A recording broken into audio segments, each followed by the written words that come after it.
My teacher, then and for most of this search, was the Venerable Ananda Maitreya, former Vice-Chancellor of a Buddhist university, described in an address from the Buddhists of Burma as greatest of pundits, picked to represent his country on a visit to Mao's China. I was a bit scared to meet him, till I met him. When you see a figure of the Buddha, from his eyes of the statues, it teaches you the control of eyes. It teaches you control. Control or restraint in eyes. Control of your eyes. From the mouth, control of mouth. Control of speech, restraint in speech. And from the hands of the statue, the restraint in hands, in your activities. From the feet also, the restraint in feet. The whole body explains or expresses the restraint of whole body, so the control of our body. So the stillness of the statue isn't just a matter of being stone, it is an invitation to emulate, to do the same thing. Yes. I see. Yes. So there's the religion, there is the real dharma. The doctrine is there. The doctrine symbolized.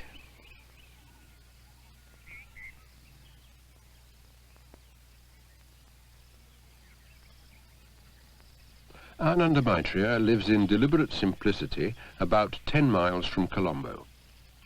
When I asked him what he thought his greatest weakness was, he said books.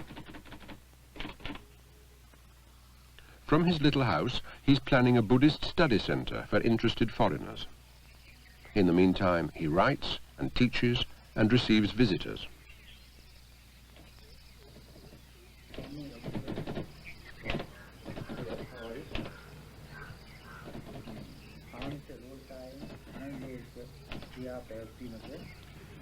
If I say to you, can you put Buddhism in a nutshell? Yes. What would you do? The Lord Buddha said, Sabba papasa akaranam, kusalasa upasampada, sachitta pariyodapanam, etang buddhana sasanam, which means, Sabba papasa akaranam, to shun all evils, kusalasa upasampada, to do good, sachitta pariyodapanam, purification of your mind, etang buddhana sasanam. This is the teaching of all the Buddhas. Yes. Not easy. Well, easy, very easy if you understand it. Getting the impression that a Buddhist is almost looking through a spyglass, which is his mind, is almost seeing the whole world and everything through this lens of the mind. Yes. So when you say purify the mind, is it the same as saying clean your lens? Clean your glasses? Well, it is somewhat like that. Then you can see clearly. If you purify your mind, then you can see the nature as it is, as really it is, the world as it is. That is the realization. So you would call Buddhism a severely practical thing of seeing the world as it is, not seeing it painted gold or pink? No. You have to penetrate all the appearances. You have to penetrate it. And the Buddhist device for penetration, said Ananda Maitreya, is the Noble Eightfold Path, the 8 spokes of a wheel. Right speech, right action, right livelihood, right effort, right mindfulness, right concentration, right thought, right understanding. So, and he used the 8 spokes of his parasol to make the point, while we are tied to the cycle of birth and rebirth, we're on the perimeter.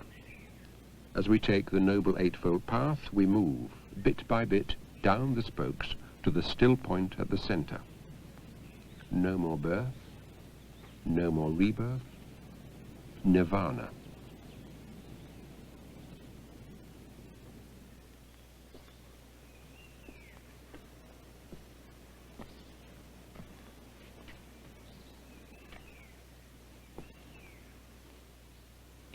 When I asked a well-respected Buddhist monk about nirvana, he said, "You can no more describe nirvana than a frog can describe dry land to a shoal of tadpoles. And he went on to elaborate. Even the cleverest tadpole, he said, can only ask questions about the element he lives in. And all the frog's answers are going to seem negative. No, dry land doesn't have fish. No, you can't float over it. No, fresh air is not like water. Until the tadpoles get the idea that he's describing some impossible, negative nowhere. With earthly thought, said the monk, you cannot think nirvana. From nirvana, you cannot think an earthly thought. But the question remains, who is the Buddha? Is he supernatural? Is he God? Is he immortal? He's a man, an extraordinary man. From the very beginning of his life, he's extraordinary. That's the case, not supernatural. Natural, but extraordinary. It wasn't that Ananda Maitreya back in Sri Lanka exactly disapproved of that trip to India, but I got a strong impression that, given the choice, he preferred live teaching to a dead relic. Ananda Maitreya's hometown, as you can tell if you see his full name, is Balangoda, because it's the custom here to make the name of your birthplace part of your permanent label. Balangoda Ananda Maitreya.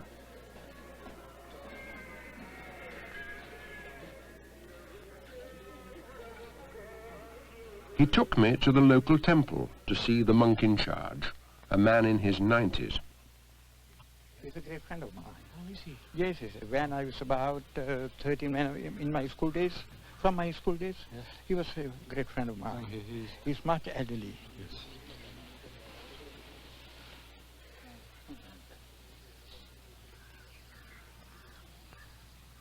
Is he very much your senior? Yes, about 4 years.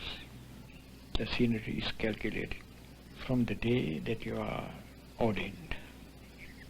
So it's our custom that we have to pay respect to our senior. If he's senior to me, even in 1 minute, I have to respect him. In this society, it's no bad thing to be old.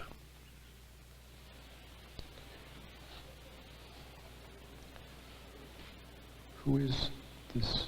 What's this statue? This is the son of Prince Siddhartha. Son of the man who became the Buddha. Yes. And here is the Buddha. Yes.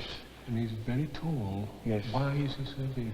Well, Buddha had 2 bodies, a spiritual body and physical body. The figure shows the nature of physical body. The appearance. Yes, in appearance. But the height shows the height of his virtues, infinite virtues. One thing about the temples we visited, they don't lead you to an altar. There's no holy of holies kept separate from the people, with God one side and you the other. Tableau by tableau, you're taken gently through a story, the life story of the Buddha. When you see statues in a temple, do you think of it as a kindergarten? Somewhat like kindergarten class. That's the kindergarten section of the spiritual life. That's the beginning. Do people get stuck there? Well, if they do get stuck, then there's no progress.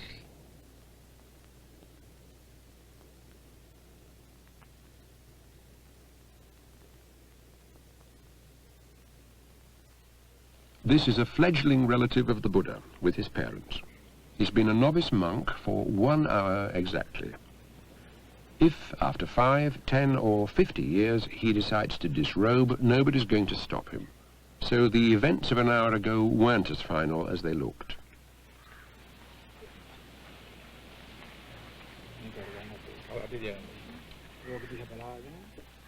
He has his head shaved. Why is that? For the simplicity's sake.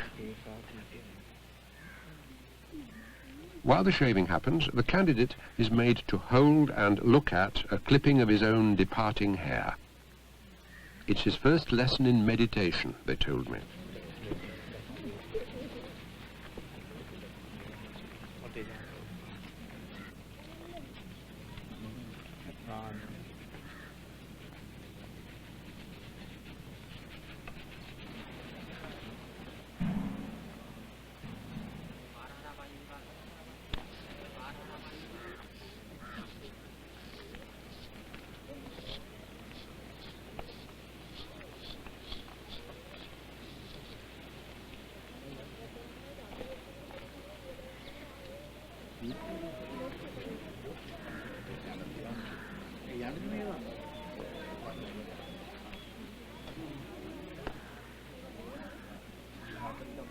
There was a nice informality about the style of the ceremony, but nothing haphazard about the timing.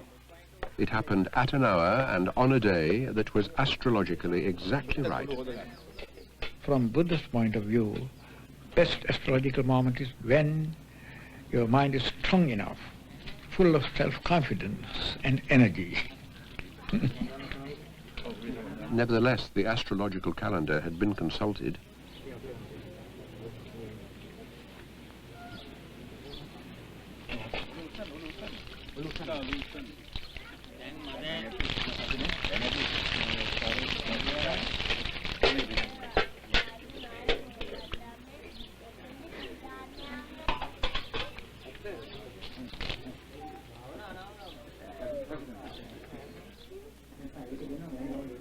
In his lifetime, the Buddha ordained nuns as well as monks.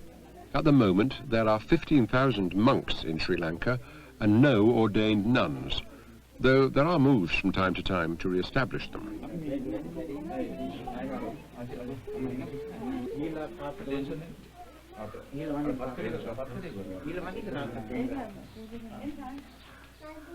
This is the last time he'll pay respects to his parents as a layman.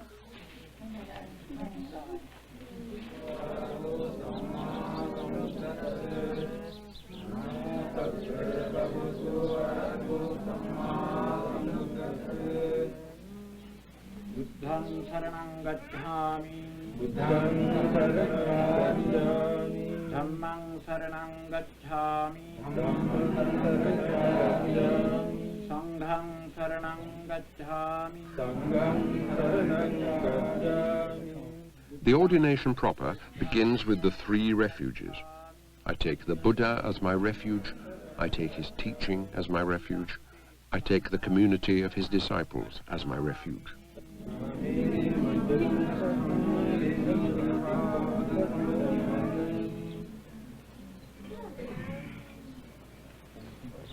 Ahang bhante, pabbajjang yachami,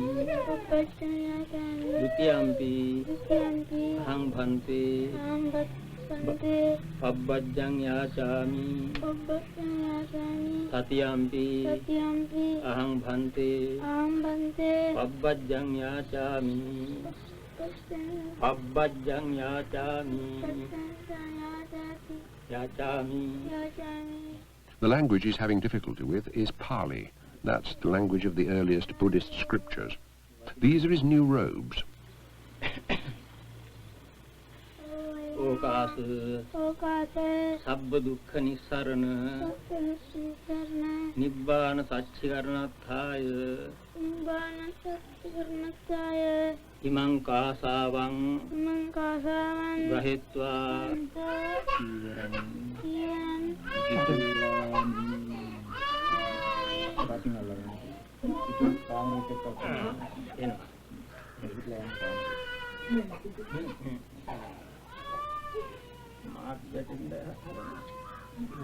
A layman observes 5 precepts, 5 undertakings. Not to destroy life, not to steal, not to misuse sex, not to lie, and not to take intoxicants. As a monk, he'll take 5 more. Not to eat after 12 noon, not to dance, sing, or attend shows, not to decorate himself, not to use soft beds, not to handle gold or silver.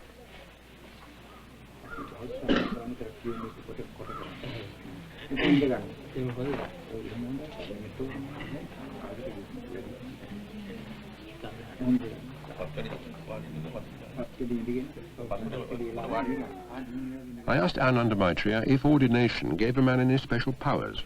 That's something like a blessing from God or somewhat like that. There's no such thing in Buddhism. Because it is everything is you. You depend on what you do. You shouldn't expect any external help from a spirit or from anybody for your own development.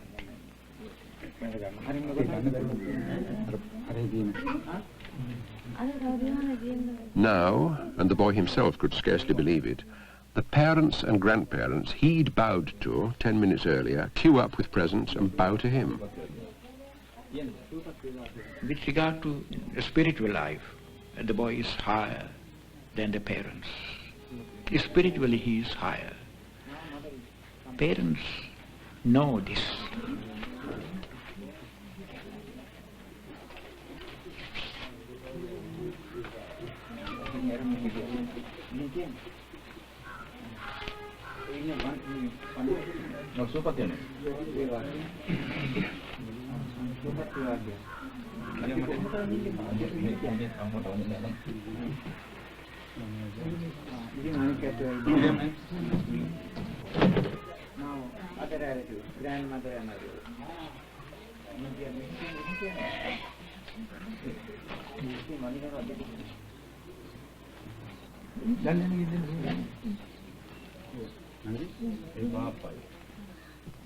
The umbrella, by the way, is the thing he liked best. At the end of the day, as if he'd read my thoughts, Ananda Maitreya said, "Don't worry. For some time at least, he'll be junior to every other monk he meets, and if he gets above himself, we shall help him down."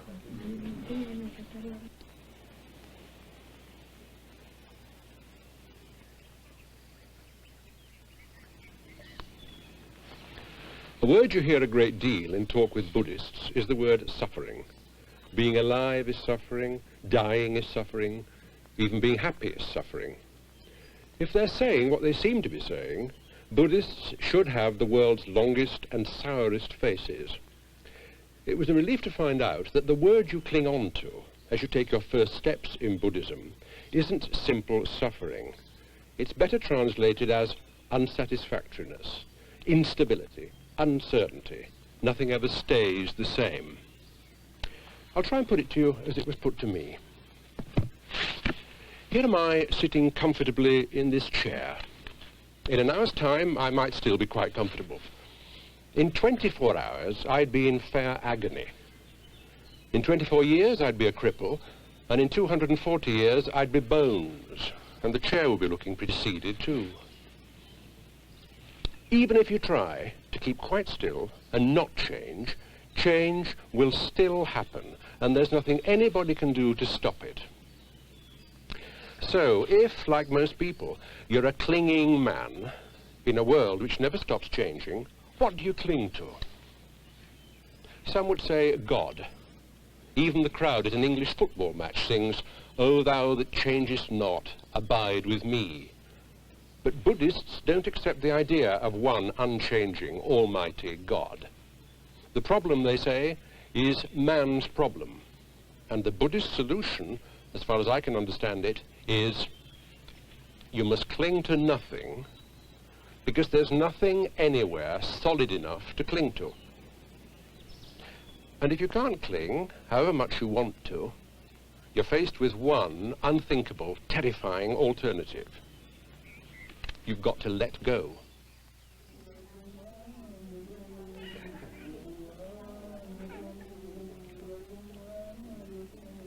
When a novice is at least 20, he can be ordained a fully fledged monk, a bhikkhu. In this tradition, a bhikkhu doesn't eat after 12 noon, and what he eats, he begs for. Simply whatever house we see first, then we go there. If they offer us, then we accept. If they don't offer, then we pass over to other house. Do you collect food for other monks, or in your begging bowl is it Yes, just yourself? sometimes if there are number of monks in a temple, so we collect some food, even sufficient for others.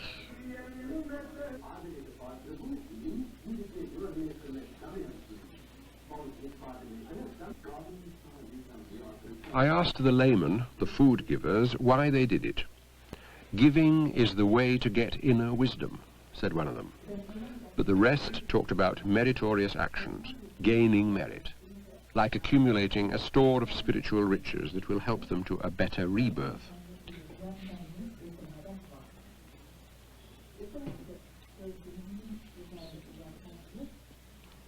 I found myself wondering if it was difficult to beg. No, because When we join the order, naturally, we have to give up our pride, because we know we live on others.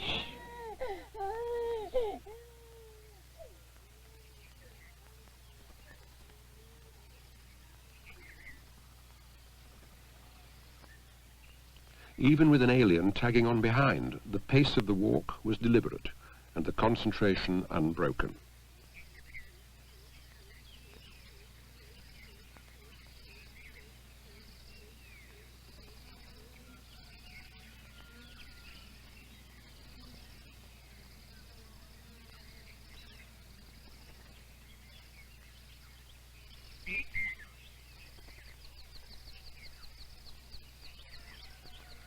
Take two monks. One sits and meditates, one goes out and serves society. Which is more praiseworthy? Well, that depends on motive. The motive. Oh, yes.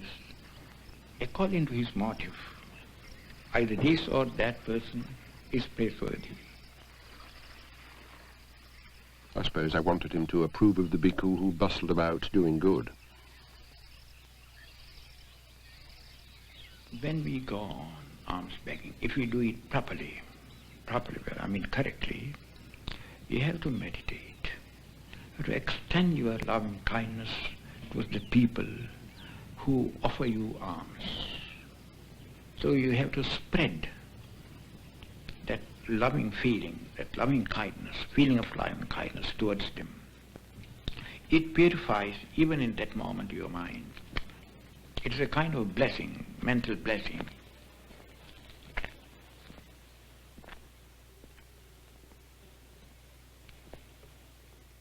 About the meditation on loving kindness, I believe that you begin it by concentrating on yourself and loving yourself. Yes. Self-love, I was brought up to believe, is an evil thing.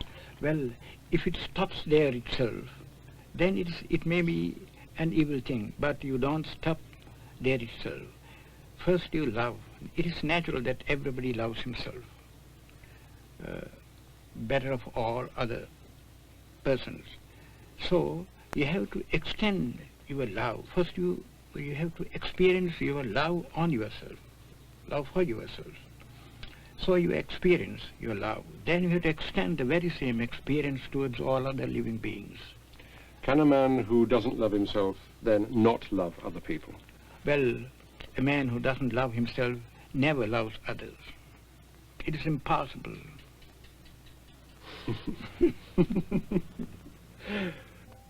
Come to think of it, the Christian gospel says, love thy neighbour as thyself, not more than thyself, and certainly not less.